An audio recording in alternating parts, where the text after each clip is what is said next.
Beebi põhivajadused on lihtsad. Neil on oluline, et kõht oleks täis, tuba soe, et mugav oleks olla ja und oleks piisavalt. Vähemalt sama tähtsad on aga ka turvalisus ja armastuse vajadus, mida täidavad igapäevane füüsiline lähedus, hellitused ja hoidmine.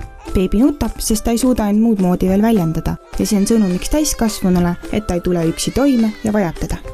Ma mõtlen ka nii, et beebid on väiksed küll, aga ikkagi inimesed, eks ju, ja tegelikult meie vajadused on väga sarnased, mis on suurtel inimestel, mis on väikestel.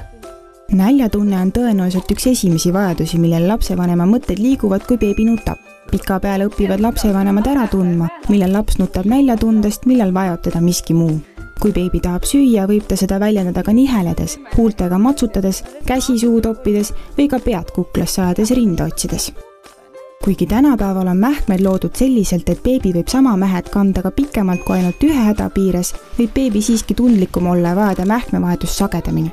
Igal juhul tasub häiritud beebil märg mähe ära vahetada olenemata eelmisest mähkmevahetusest möödunud ajast. Kuigi mähkmed on loodud beebide jaoks võimalikult meeldivaks kanda, on enamus beebidele sama tervitatav ka pepu värskes õhus tuulutamine. Ilma mähkmete olemise aeg on oluline ka ebameeldiva mähkmäärituse vältimiseks. Uni on väikese beebi jaoks ääretult oluline. Beebide une ja magama jäämisega esineb aga tõenäoliselt just kõige sagedamini lapsevanematel probleeme, sest pisikesed beebid ei oska veel ise magama jääda ja neid tuleb selles aidata.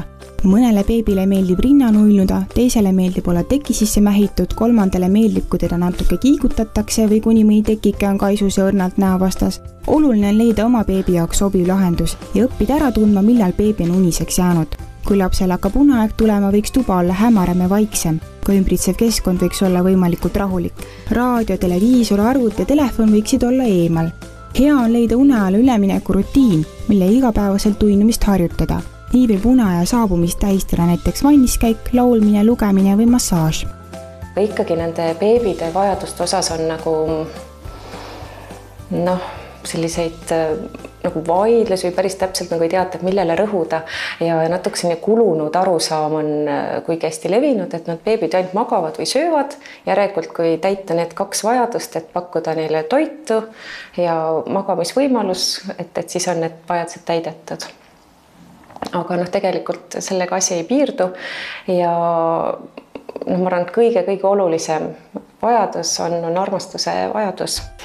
Beebid vajavad meie puudutusi. Neile meeldib oma ema-isa nägu vaadata, nende häält kuulda ja südamelööke tunda.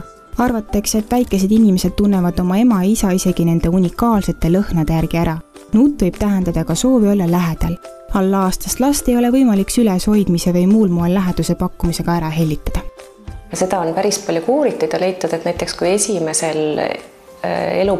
lapse esimesel elupoolaastal talle hästi palju sellist füüsilist lähedust pakkuda, mida mõnikord vaadatakse või nähakse hellitamisena, eks ju.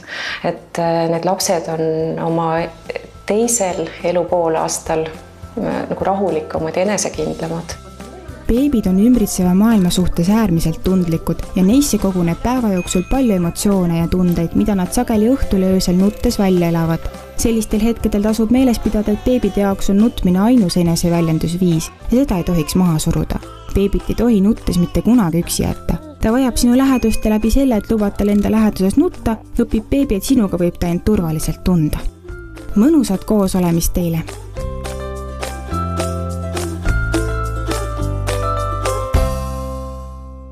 Kuidas sul läheb seal, mu väike plika? Siin väljaspool on kõik teistmoodi. See tõenäoliselt ajab su nutma. Aga ära muretse, sul saab alati olema mugav. Oma esimese kallistuse saavad nad sinult. Veendu, et järgmisedki on sama õrnad.